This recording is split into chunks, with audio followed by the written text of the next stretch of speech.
Hello students, BA part third paper first की जो हमारी क्लास है पाश्चात्य राजनीति विचारकों का इतिहास, उसमें हम प्लेटो पे चर्चा कर रहे हैं। और प्लेटो के काफ़ी टॉपिक देखने के बाद जो एक इंटरलिंक जो एक टॉपिक और आता है, पिछली क्लास में हमने देखा था संपत्ति के साम्यवाद पर प्लेटो ने अपने जो अभिभावक वर्ग है उसके बारे में क्या व्यवस्था की थी। आज हम उसी का सेकंड पार्ट है परिवार विषयक साम्यवाद, या जिसे हम स्त्रियों का साम्यवाद भी कहते हैं, उस पर चर्चा करें। प्लेटो का ये मानना है कि जो अभिभावक वर्ग या संरक्षक वर्ग है जिसमें विवेक की प्रधानता है, उसको निजी संपत्ति से दूर करने के साथ साथ ही उसको निजी पारिवारिक व्यवस्था से भी दूर करना होगा।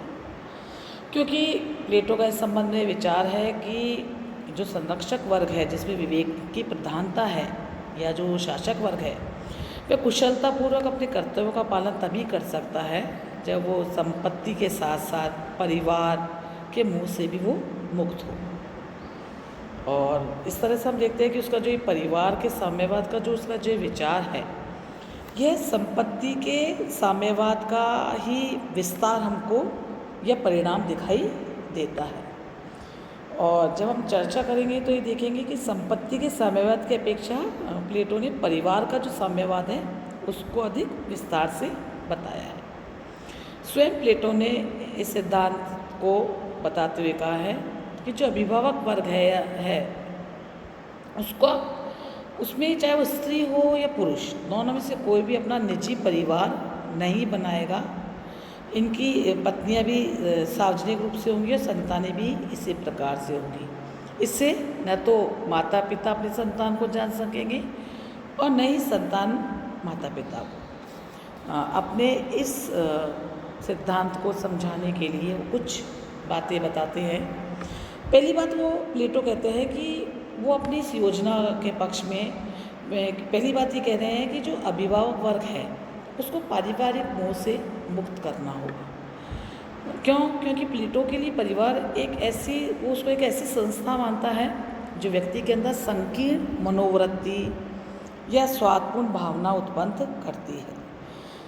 क्योंकि उसका मानना है कि ये पारिवारिक मोह ही ऐसी व्यवस्था है जिसमें फंस कर के व्यक्ति सार्वजनिक जीवन की उसके जो भी कर्तव्य हैं, पब्लिक सर्विस में उसकी जो भी रिस्पॉन्सिबिलिटीज़ है, उनमें वो उतनी एफर्ट नहीं दे पाता है।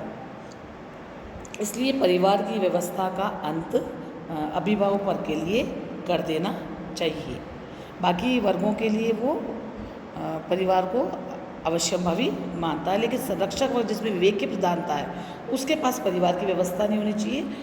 यहाँ पे वो परिवार को एक बाधा मानता है कि जहाँ पे जिनमें विवेक है उनके लिए अगर, और जो प्रशासक हैं, शासक हैं, दार्शनिक शासक हैं, परिवार उनके लिए एक डिटरेंस का काम करता है। दूसरी बात वो कहते हैं कि राज्य में एकता स्थापित करने के लिए भी आवश्यक है कि संरक्षक वर्ग के पास में परिवार ना हो, क्योंकि जो परिवार है व्यक्तियों में तेरे मेरे की भावना उत्पन्न करता है और इसके परिणाम स्वरूप जो अभिभावक वर्ग है वह अब सत्ता प्राप्ति के लिए संघर्ष की भावना उनके अंदर बढ़ जाती है। इसलिए वो कहते हैं कि अभिभावक वर्ग के लिए समस्त समाज ही एक विशाल परिवार की भांति है, और समस्त समाज के समस्त स्त्री पुरुषों का जो ये विशाल परिवार है, इसके द्वारा वह राजनीतिक एकता की प्राप्ति करना चाहता है। तीसरी बात जो प्लेटो अपने इस सिद्धांत को पुष्ट करने के संबंध में इंगित करता है, वो ये कहता है कि प्लेटो का मानना है कि उसके समय में एथेंस के अंदर पब्लिक लाइफ के अंदर, सार्वजनिक जीवन या राजनीति के अंदर स्त्रियों का प्रवेश स्वागत योग्य नहीं था और उनका समस्त जीवन घर की 4 दीवारी तक ही सीमित था, और पुरुष सार्वजनिक जीवन में अपनी भूमिका निर्वाह करते थे और महिलाओं का कार्य घर की 4 दीवारी में रहना और बच्चों का पालन पोषण करना था। और राज्य की सेवा के लिए बच्चों को जन्म देना, विवाह एक साधन बन गया था और पत्नी को एक साधन माना जाता था। प्लेटो का मानना है कि परिवार फैमिली एक ऐसी प्लेस है जहाँ मनुष्य की प्रतिभा का या स्त्रियों की प्रतिभा का हनन होता है, क्योंकि उनकी जितनी भी पावर है या उनकी जितनी भी क्षमता है वो घरेलू कार्यों में बर्बाद हो जाती है। और प्लेटो स्त्रियों को उनके इस जीवन से मुक्ति दिलाना चाहता है, क्योंकि वो ये कहता है कि पुरुषों के सामान्य स्त्रियों को भी सार्वजनिक कार्यों में अपनी भूमिका का निर्वाह करना चाहिए। इसलिए वह स्त्रियों की मुक्ति के लिए भी संरक्षक वर्ग को परिवार से पूर्णतः दूर करना चाहता है। अपनी बात को आगे बढ़ाते हुए ये भी कहता है कि श्रेष्ठ संतान की जब उत्पत्ति होगी, सभी की सामान्य सभी सार्वजनिक संतानें हैं, सार्वजनिक पत्नियां हैं, तो एक बेस्ट चाइल्ड सोसाइटी को मिलेगा। और ऐसे ये जो बेस्ट चाइल्ड्स होंगे ये सोसाइटी के लिए बहुत लाभप्रद होंगे, क्योंकि इनकी शिक्षा दीक्षा का कार्य शुरू से ही राज्य का उत्तरदायित्व होगा और राज्य को अच्छे शासक मिल सकेंगे। प्लेटो की अगर हम जब इस परिवार विषय के साम्यवाद पे का जब गहनता से अध्ययन करते हैं तो हम ये देखते हैं कि वो एक साथ अनेक उद्देश्यों को इस सिद्धांत के द्वारा पाना चाहता है। वे एक साथ ही संरक्षक वर्ग के लिए चाहता है कि वो अपने सार्वजनिक कर्तव्यों का निर्वाह करें, साथ ही जब सभी की पत्नियां और बच्चे एक दूसरे के होंगे, मतलब कोई किसी का भी एक का स्वामित्व तो नहीं होगा, सबका होगा, तो इससे राज्य में एकता आएगी। इससे जुड़ती हुई बात कहता है, इससे अच्छे संतान, अच्छे बच्चे, अच्छे युवा, आने वाली एक अच्छी पीढ़ी राज्य को प्राप्त हो सकेगी। साथ ही साथ स्त्रियों की स्थितियों में बहुत सुधार होगा और वो राज्य के लिए स्त्रियां भी उपलब्ध हो सकेंगी।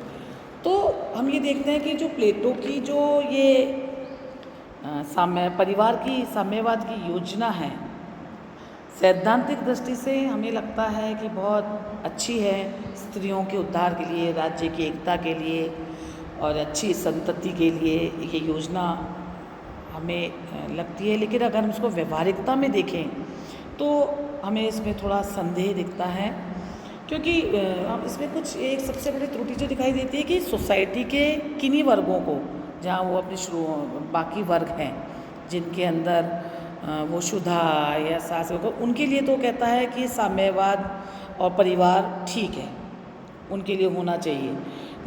लेकिन दूसरी ओर जो उसका संरक्षक वर्ग है वो उसको संपत्ति से और परिवार से बिल्कुल मुक्त रखना चाहता है, जो कि बड़ा त्रुटिपूर्ण लगता है। और साथ ही साथ ये जो उनका परिवार विषयक साम्यवाद है, इसकी असफलता या व्यवहारिकता इस बात से भी स्पष्ट हो जाती है कि अब तक प्रैक्टिकली ये प्लेटो का यूटोपियन विचार तक तो ठीक लगता है, लेकिन इसको व्यवहारिकता में कहीं भी अब इसको व्यवहारिकता का ये यथार्थवादी रूप नहीं दिया गया है। आगे की कल की कक्षा के अंदर हम प्लेटो के ही विचार को आगे बढ़ाएंगे, जहाँ उसके दार्शनिक शासक का जो अवधारणा है, दार्शनिक राजा की जो सिद्धांत है उस पर चर्चा करेंगे। अभी तक हमने प्लेटो के बारे में, रिपब्लिक, सुकरात, प्लेटो की न्याय योजना, प्लेटो की शिक्षा योजना, प्लेटो की साम्यवाद, जहाँ हमने उसको दो परिवार का साम्यवाद और संपत्ति के साम्यवाद पर चर्चा करी है। अगले टॉपिक दार्शनिक शासक की जो उसकी अवधारणा है, कल हम उस पर विस्तृत से चर्चा करेंगे। Thank you.